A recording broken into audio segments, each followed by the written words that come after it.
All right, today we're going to start section 2.5, which is applying the remainder and factor theorems. So as promised, we've done addition, subtraction, and multiplication of polynomials. And then we took a little break and we talked about factoring polynomials and finding the solutions.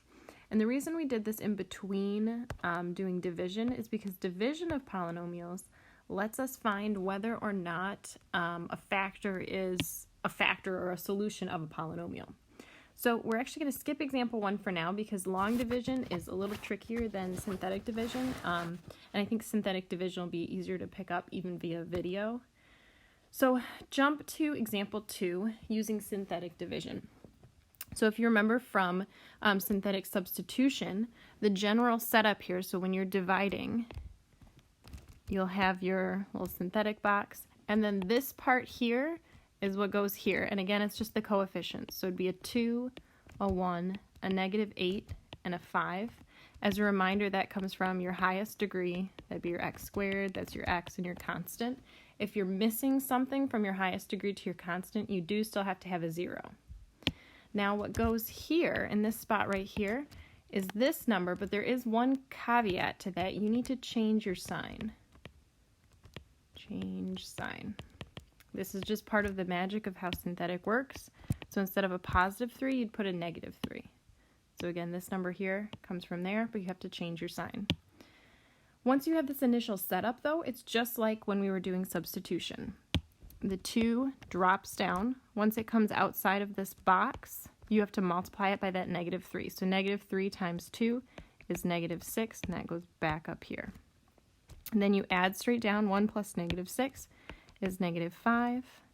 -3 times -5 will be a +15. You'll add this here, so 15 minus 8 would be 7, +7. -3 times a +7 is -21. And then when you add this here, -21 plus 5 will be -16. Okay, so what do these solutions then mean? So previously when we did synthetic division or synthetic substitution, we just said, okay, that's our answer. That's not true anymore. Now what we have, this is your quotient. So this is actually your final answer, and it's going to be 1 degree less than original polynomial.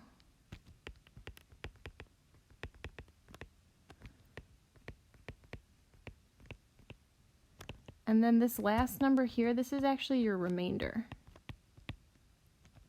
So that's what's left.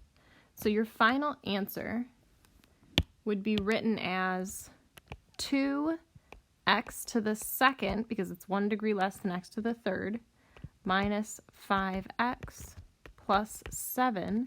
And then how you write the remainder is you'll just write plus that remainder over this divisor, which is x plus 3. So this here is your divisor. Throw it back to elementary school. This is your dividend. Okay, so you have your remainder here over your divisor. That's just the way we write these. If your divisor, or I'm sorry, if your remainder is 0, you don't need that end part, and you would just write whatever this is right here. All right, so let's see that one more time.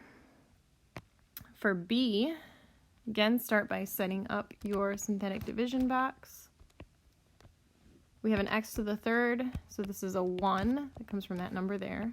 I'm doing it in red. 1, a 4, a -1, and a -1.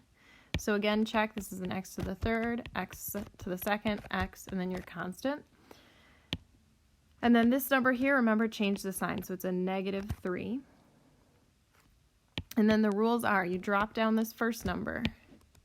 Once it's outside, it gets multiplied. -3 times 1 is -3. Add straight down.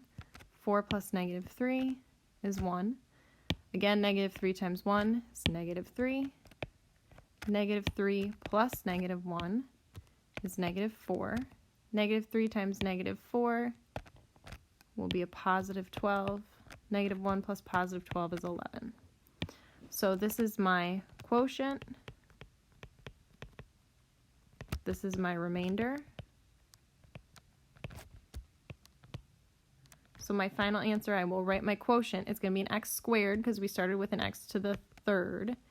So it's x squared, 1x squared, or just x squared, plus 1x, or just x, minus 4, plus 11 over x plus 3. Again, if your remainder is 0, you don't need that last part. If you have any questions, let me know. We'll probably have time to do this in class as well.